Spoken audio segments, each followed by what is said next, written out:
Morning, sir. Sir, you're charged with unlawful carrying of a weapon. You are facing up to a year in jail and/or a $4,000 fine. We're going to do probable cause. You have the right to remain silent. Anything you say can and will be used against you. Shh. You have the right to have an attorney present. If you cannot afford one, one will be appointed to you, sir. Yes, Judge. On February 5th, 2025, the officer responded to a suspicious person with a weapon on 5900 Gulf Freeway. The officer made contact with the defendant, who was 17 years old. The defendant advised he was inside Jack in a Box while brothers were selling waters outside. The defendant saw a male rushing at his brothers with a knife, pulled out his gun, and pointed it at the male while telling his brothers to run. The officer performed a search on the defendant, locating a 9mm Glock 19, and the defendant advised he bought the gun from a friend for $150. What makes this case legally complex is the claim of defense of others. In many states, using force can be justified if someone reasonably believes another person is in danger. So the context here matters as much as the weapon itself. I mean, Yes, Judge. In this case, the officer was going off the fact that he performed the search because he indicated there was a firearm. So he's going to the defense of others. yes, Judge. It's another person. And it's just the way this is pled is because he's underage. He's below the age of 21. That's the way it's pled, Your Honor. You hear this? Hold on, I'm gonna go yell at somebody. Hold on. Don't know what's going on. Hi, Judge. Is this young man charged with unlawful carrying of possession for being under 21? Correct. Hold on, I've got a kit. Here's the GPS But I'm memo. more concerned about the defense of others. Did you hear it? I mean, No, hold on. hold on a second. Here's GPS. Let me give you a lawyer, Mr. Yeah. Oh, I volunteer representation. Yeah, Give me a record, can you fill that out, please? I will do that. But here's a GPS memo saying that it's on a second. unconstitutional. You know, representative gentleman. Oh, hell yes. Here's the Fifth Circuit saying that it's unconstitutional. Here is the United States District Court, Northern District, saying it's unconstitutional. Here's a motion to quash information. I'll just cross out the name. Great job. Yeah, I had to get in this fight yesterday, and I'm teed up. Oh, here you go, Mr. Tito. Thank you. Judge. I was gonna, yeah, look, you gotta be very careful. You know, God forbid something happens where you really dig yourself a hole. I'm gonna find no probable cause, but really, you have to be very careful. You know, sometimes you make a decision in life and it can really have consequences, all right? You know what that means, right? Notice how the judge shifts from legal rulings to life guidance. Judges sometimes do this with young defendants, especially when they believe the situation was more about judgment than criminal intent. Are you in school? It all starts with school, man. You got to get back into school. This is not a good way to go through life at 17. The more schooling you have, the more money you're going to make. Knowledge is power, my friend. Do it. Make something. Make me proud. Please.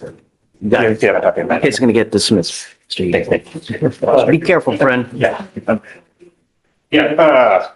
Literally have all that on because I have a case in another court. I was going to find no PC anyways. So.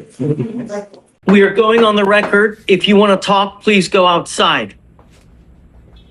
Judge, Hold on. So we're on the record. It cause number 253-4377, 2505-146. I think that's all we have here, right? Yes. Yes. Okay, so guys, for the record, please announce yourselves. State. Anna Eady, E-A-D-Y, for Mr. Wiggins. Nathaniel Meunier spelled M-U-N-I-E-R, also for the defense. So hold on, before you get into anything, state. You wanted to bring something to the court's attention.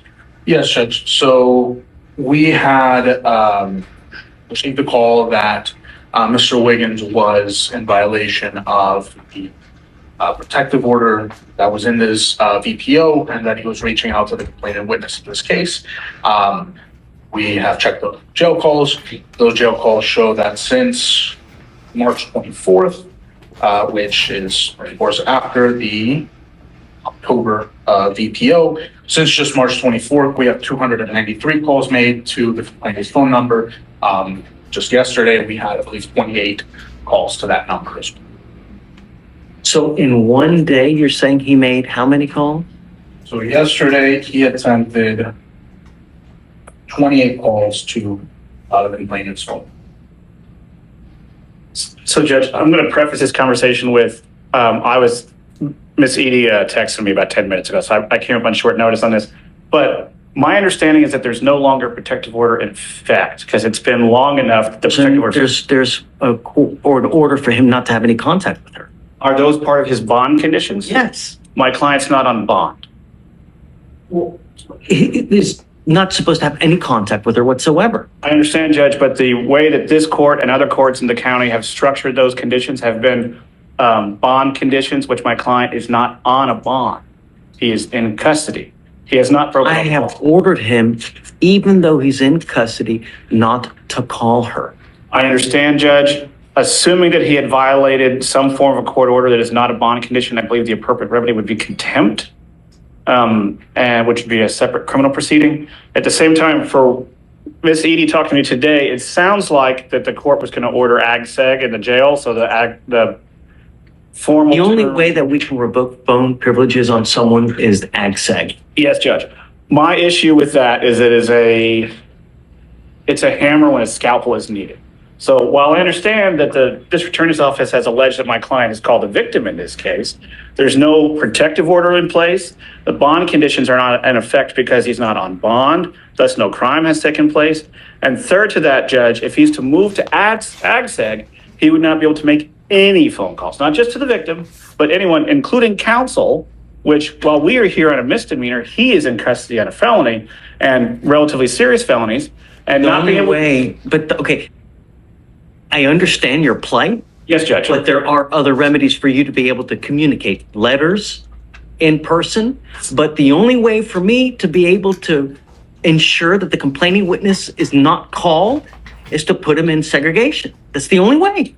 Judge, the problem is nobody would be able to call, including our office as well as his felony attorneys. Letters through the jail are notoriously slow. A letter to my mother who lives in the same city takes 4 days.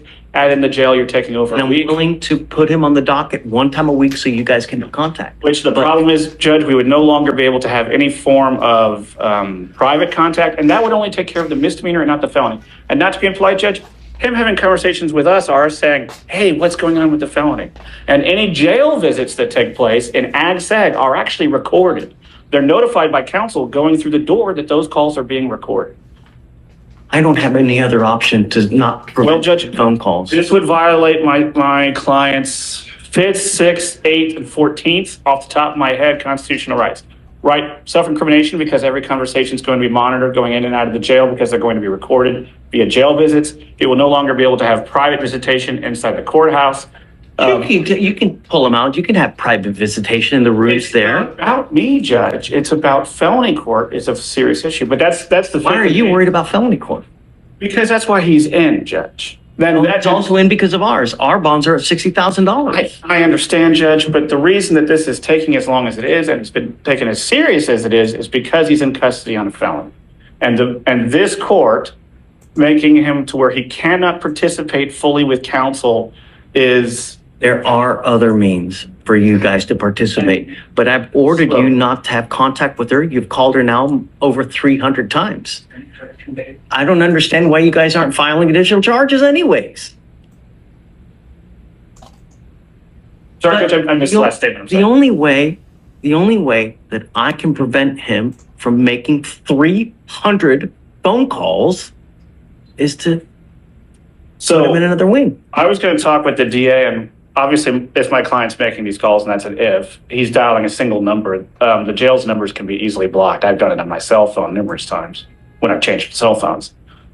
Over the weekend, last weekend, I had 15 jail calls from one client. And as annoying as that is, it's very easy to block it on your cell phone. And I assume the victim could do the same. I have not heard anything from the state. Tell the victim what to do, Nathan. I'm not going to say, can you please block your number so we can't call you?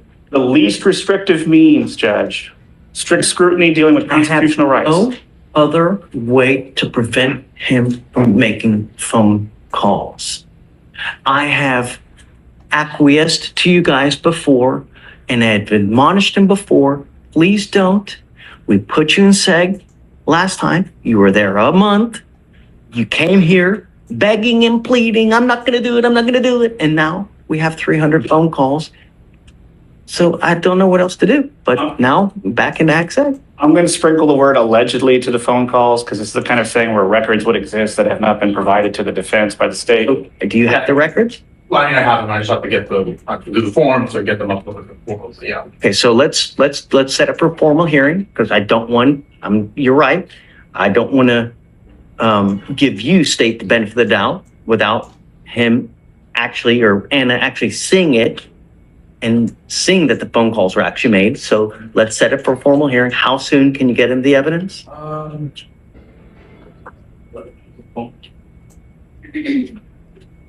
trying to think of the last time that I got killed. I mean, it could be tomorrow, it'll be a few days. So, you know, I don't know if we want to set it off next Monday or something like that. I think I should have it by then. This was just the point for that. Actually, connected with spec, so it's And if we could keep him in normal population so that we could visit him, as does his felony counsel, and they could Wiggins, I'm in our going to have you sign an affidavit from me today promising me you're not going to reach out to the complaining witness in this case by any means. If you do, I can have a contempt hearing, and every single time it's punishable by up to 6 months in jail and a $500 fine per the advice of your lawyer. Because he thinks this is the correct avenue instead of AGSEG. Do you understand? No. Don't contact the complaining witness. Don't use anyone else to contact the complaining witness. Don't use anyone else's number to contact the complaining witness. I'm going to rephrase what he just said. That means calls going through third parties. So if you call mom and have mom call her, that's against the rules. If you call mom and have mom forward the call, that's against the rules. I said real. Yeah. Okay.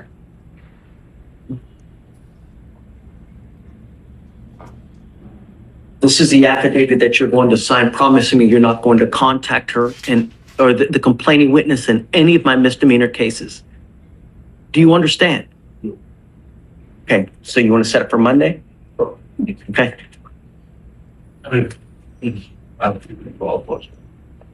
just get it as soon as you can, get it to them. Have a hearing on Monday to see whether he's actually making the phone calls that we ordered him not to. This is you swearing that you will not make these calls. And let it be clear that I truly have no least restrictive means than to deny his ability to make phone calls to the complaining witness. There really is no less restrictive means. Judge, my understanding is that the jail can prevent Mr. Wiggins' SPIN number from calling him. In the last time, he used someone else's SPIN number to make the phone calls. And what's that? So, Yeah. well, we'll see this time. I don't know. Okay, all right. Just always tell the record, Mr. Wiggins, I want you to make this aware that this is the court having you swear, which is legally binding, that you will not be making any calls. And if you violate this sworn oath, then that is punishable under the law. You understand? Sure. Okay. Thank you, Judge.